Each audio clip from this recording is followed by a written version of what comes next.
నమస్కారమండి. ఈరోజు మీరు వినబోవు కథ కేబి కృష్ణ గారు రచించినటువంటి అమ్మ దొరికింది. కథలోకి వెళ్ళే ముందు మీ అందరికీ ఒక విజ్ఞప్తి. మన ఛానల్‌ని సబ్స్క్రైబ్ చేయండి. కథ నచ్చితే మీ ఫ్రెండ్స్‌కి షేర్ చేయండి. కథని లైక్ చేయండి. ఇక కథలోకి వెళ్దామా మరి?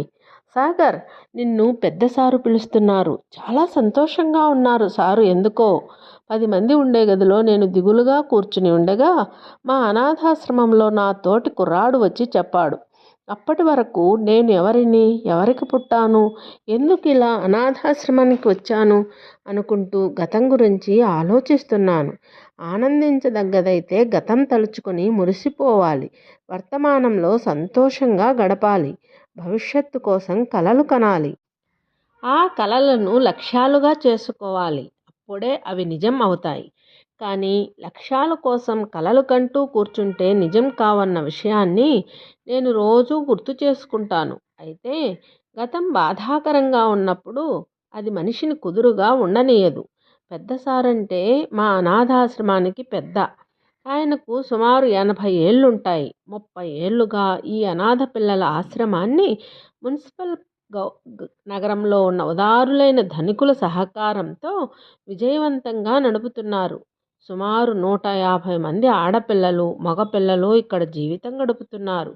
దిక్కులేని బాబో పాపో పసిగుడ్డు గాని కనిపిస్తే వెంటనే ఆశ్రమానికి తీసుకువచ్చేస్తారాయన. ఈ మధ్యనే ఆయన జన్మదినం ఘనంగా జరిపాం. ఎందుకు పిలిచారో అనుకుంటూ ఆశ్రమంలోని పిల్లలందరము కలిసి సారు గదిలోకి ప్రవేశించాము. ఆయన తన సీటులోంచి లేచి నిలబడి చకచకా నడుచుకుంటూ నాకు ఎదురొచ్చారు. నన్ను ఊపిరాడకుండా కౌగిలించుకున్నారు. పెద్దవారి ఆప్యాయతానురాగాలు ఎరుగని నాకు ఆ ఆత్మీయ స్పర్శ ఉక్కిరిబిక్కిరి చేసింది. Sagar, you are great. మొన్న నువ్వు సాఫ్ట్వేర్ ఇంజనీర్ ఇంటర్వ్యూకి వెళ్ళావు కదా. నీకు ఎంతో మెరిట్ ఉంది కాబట్టే ఇంటర్వ్యూకు హాజరైన 100 మందిలోంచి వాళ్ళు ఎంపిక చేసిన 10 మందిలో నిన్ను కూడా ఉద్యోగంలోకి తీసుకున్నారు. మన అనాథాశ్రమం నుండి వెళ్ళిన ఏకైక స్టూడెంట్వి నువ్వే. వాళ్ళు ఇప్పుడే నాకు ఫోన్ చేసి చెప్పారు. ఆ ఆనందాతిరేకంలో ఒక్క క్షణం నాకు మాటలు రాలేదు. రాకన్నా, నీ జీతం ఎంతో తెలుసా? నెలకి 50,000. ప్రతి సంవత్సరము నువ్వు చేసే పనిలో నైపుణ్యాన్ని బట్టి జీతం పెంచుతారని చెప్పారు. వజ్రాన్ని రోడ్డు మీద పారేసినా సరే దాని విలువ మారదు. అలాగా నిన్ను ఈ ఆశ్రమానికి తెచ్చినందుకు నాకు ఎంతో తృప్తిని ఇచ్చావురా. నిన్ను చదివిస్తున్న వారి ఇంటికి వెళ్ళి కృతజ్ఞతలు చెప్పిరా సాగర్ అంటూ సారు నన్ను మరింత దగ్గరకు తీసుకుంటూ అప్పుడప్పుడు నా బుగ్గలపై ముద్దులు కురిపిస్తున్నారు. నన్ను కన్న తండ్రి ముద్దులాడుతున్నట్లుగా అది ఒక ఆత్మీయ అనురాగ అనుభూతి. ఇది అనుభవించిన వారికే తెలుస్తుంది. నేను సారు ఉన్న గదిలోకి చాలామంది వచ్చేశారు. నిరంతరాయంగా నన్ను సారును చూస్తూ చప్పట్లు కొడుతున్నారు. అభినందన పూర్వకంగా నవ్వులతో సంతోషంతో డ్యాన్సులు చేస్తున్నారు మా ఆశ్రమంలోని మిత్రులంతా. సారు చెవిలో నేను 2 మాటలు మాట్లాడతాను సార్ అన్నాను. అలాగే. ఒరేయ్, మన సాగరు గొప్ప ఇంజనీర్ అయ్యాడ్రా. మీతో 2 మాటలు మాట్లాడతానంటున్నాడు, వినండి నిశ్శబ్దంగా అన్నారు. అందరూ సైలెంట్ అయిపోయారు. ఇన్ని సంవత్సరాలుగా నాతో పాటు ఉంటూ నా బాధలు వింటూ నన్ను సంతోషపెట్టిన అన్నలు, తమ్ముళ్ళు, అక్కలు, చెల్లెళ్ళు మీకందరికీ కోటి దండాలు. సారు దయతో మన అందరం ఏ లోటు లేకుండా జీవిస్తున్నాం. అలాగే సారు చెప్పబట్టి నగరంలో ఒక ధనవంతుల దంపతులు ఉదారంతో నన్ను ఇంజనీరింగ్ చదివించారు. దిక్కు లేకుండా నేను రోడ్ల మీద రికామీగా తిరుగుతుంటే దేవుడు ప్రత్యక్షమైనట్లుగా వచ్చి సారు నన్ను ఇక్కడికి తీసుకువచ్చి జ్ఞానం ప్రసాదించారు. మరలా వారే నాకు ఇంజనీరింగ్ చదివే భాగ్యం కలుగజేశారు. అందుకని నేను కష్టపడి ఒక ప్రక్కన ఆశ్రమంలో మన సోదర సోదరీమణులకు సేవ చేసుకుంటూనే మన ఆశ్రమానికి పెద్ద పేరు, కీర్తి ప్రతిష్టలు తీసుకురావాలని పగలు రాత్రి కష్టపడి చదువుకున్నాను. 95% మార్కులతో ఇంజనీరింగ్లో పాస్ అయి ఈ రోజున ఒక అంతర్జాతీయ కంపెనీలో 50,000 రూపాయల జీతంతో సాఫ్ట్వేర్ ఇంజనీరుగా నియమించబడ్డాను. ఇంతవరకు మనల్ని నీచంగా అవమానకరంగా చూసిన సమాజంలో మనుషులు ఈ రోజున నేను ఇంజనీరునయ్యానని ఎంతో గొప్పగా చూసి తమలో కలుపుకోవాలనే ఆరాటంతో ఉంటారు. కానీ నేను అలా వాళ్ళతో కలిసిపోయి మిమ్మల్ని వదిలేయను. నా జీతంలో అధిక భాగం మన ఆశ్రమానికి ఇచ్చి మీలో కొంతమందిని నాలాగే ఇంజనీర్లను చేయడానికి కృషి చేస్తాను అంటుండగానే ఆ గది దద్దరిల్లిపోయేట్టుగా కరతాళ ధ్వనులు చేశారు అక్కడున్న వాళ్ళంతా. నన్ను ఇంతటి వాడిని చేసిన ఆ మహనీయులను వారి అనుమతితోనే అమ్మా నాన్న అని పిలుచుకుంటాను. వారికి కృతజ్ఞతలు చెప్పుకోవాలి. అంతకంటే ముందు మీ అందరి సమక్షంలో మనకి దేవుడైన సారుగారికి ఇవే నా పాదపూజా వందనాలు అంటూ సారుగారి కాళ్ళ మీద రాలాను. నన్ను ఆశ్రమంలోని వారంతా వారి భుజాల మీద ఎత్తుకొని ఆశ్రమం బయటకు తీసుకువస్తున్నారు. అదే సమయంలో ఆశ్రమం ముందు కారులో నుండి అమ్మా నాన్న అంటే ఆ మహనీయ దంపతులు దిగుతున్నారు. అదిగో సాగర్, మీ అమ్మా నాన్న వాళ్ళే నీ కోసం వచ్చేశారు అనేసి నన్ను దింపేశారు. కారులోంచి దిగిన ఆ శ్రీమంతుల దంపతులకు ఎదురు వెళ్ళి వారి పాదాల వద్ద సాష్టాంగ ప్రణామం చేశాను. మా ఆశ్రమవాసులందరూ వారి మీద పూలవర్షం కురిపించారు. వెంటనే మా అమ్మ, అరే సాగరు, నువ్వు ఇప్పుడు 50,000 రూపాయల జీతగాడివిరా పిచ్చోడా! సాఫ్ట్వేర్ ఇంజనీర్ అయ్యావు, కష్టపడి చదువుకున్నావు. ఈ రోజుల్లో శ్రీమంతుల బిడ్డలు డబ్బుతో చదువులు కొనుక్కుంటున్నారు. కానీ నువ్వు బుద్ధిగా చదువుకున్నావు. నీ విషయం మా పిల్లలకు అమెరికా ఫోన్ చేసి చెప్పాం. త్వరలో నిన్ను అమెరికా తీసుకెళ్ళిపోతామన్నారు. వెంటనే మంచి అమ్మాయిని చూసి పెళ్లి చేసుకుని అమెరికా వెళ్ళిపోవాలి నువ్వు అంటోంది అమ్మ.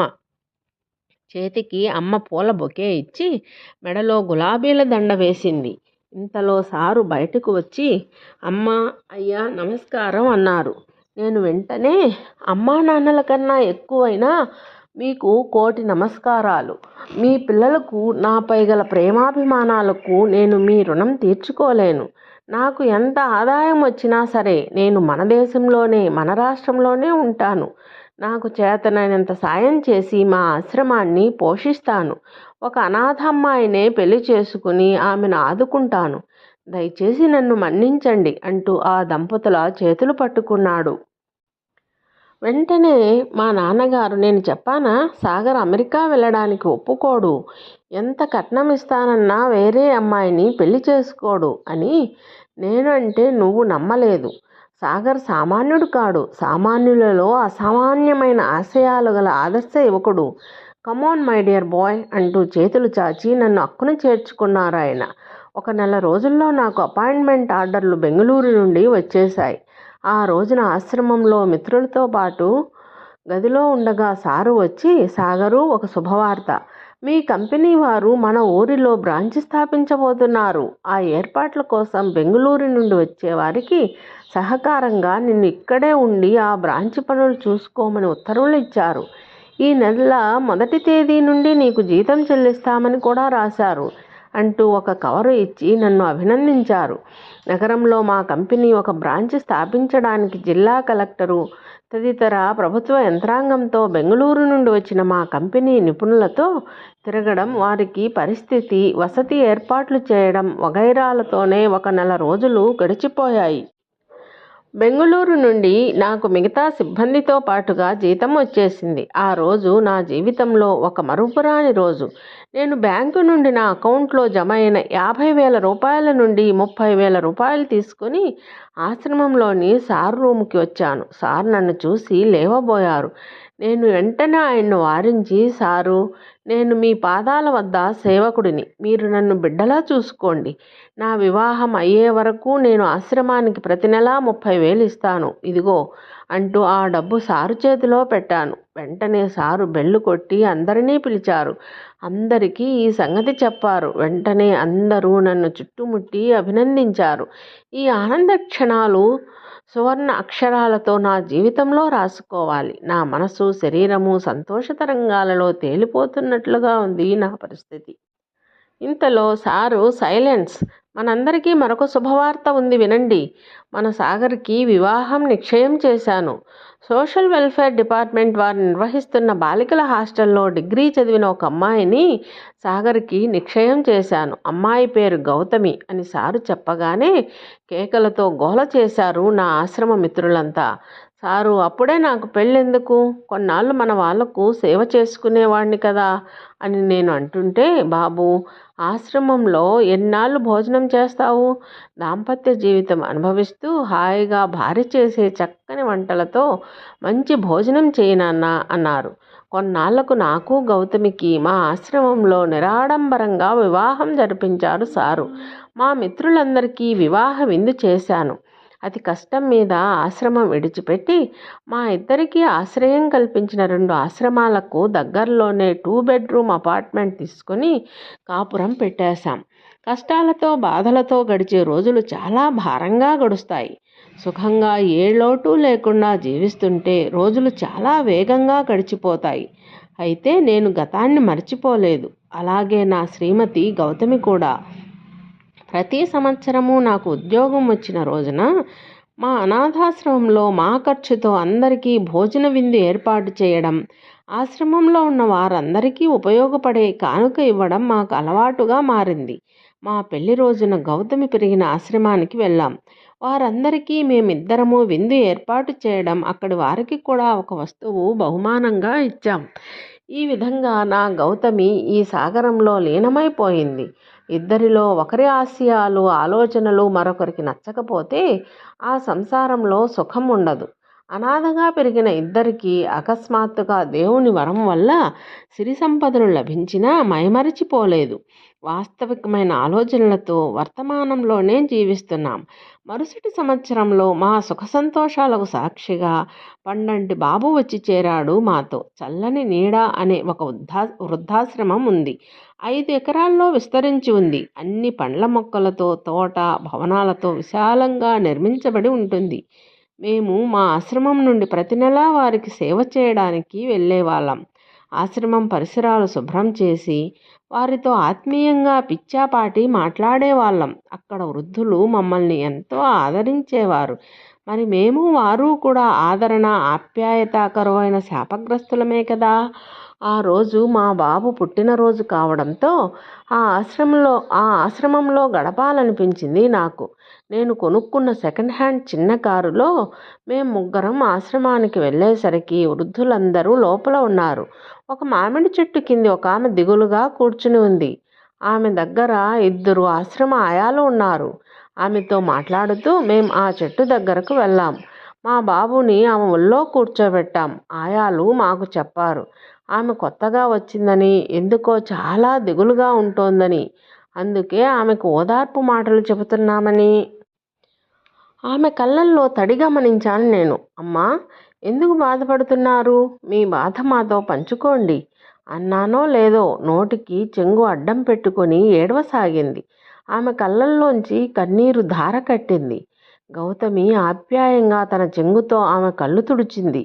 ఆమె భర్త మరణించాడు. ఉన్న 4 కొడుకులు వేరే వేరే ఊళ్ళల్లో స్థిరపడ్డారు. సంవత్సరానికి ఒకరింట్లో ఉండమన్నారు. అందుకు ఆమె అంగీకరించలేదు.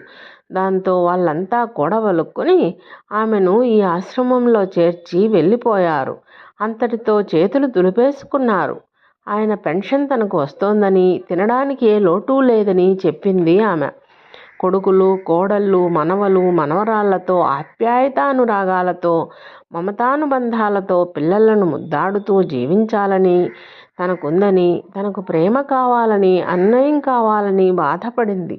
అన్నీ ఉన్నాయి కానీ మనిషికి జీవితంలో కావాల్సిన ఆ ప్రేమ ఒక్కటే లేదని ఆమె దుఃఖించసాగింది.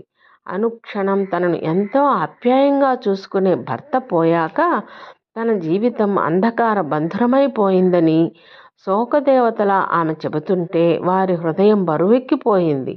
ముచ్చటైన వృద్ధ భార్యాభర్తల జంటలో ఒకరిని విధి విడదీస్తే మిగిలిపోయిన వారి పరిస్థితి ఎంత దయనీయంగా ఉంటుందో ఆమెను చూస్తూ ఉంటే తెలుస్తోంది. గౌతమి వెంటనే నా చెవిలో, ఈ అమ్మను మనం తీసుకెళ్ళిపోదామండి, మన పాపకు బామ్మ లేదుగా అంది.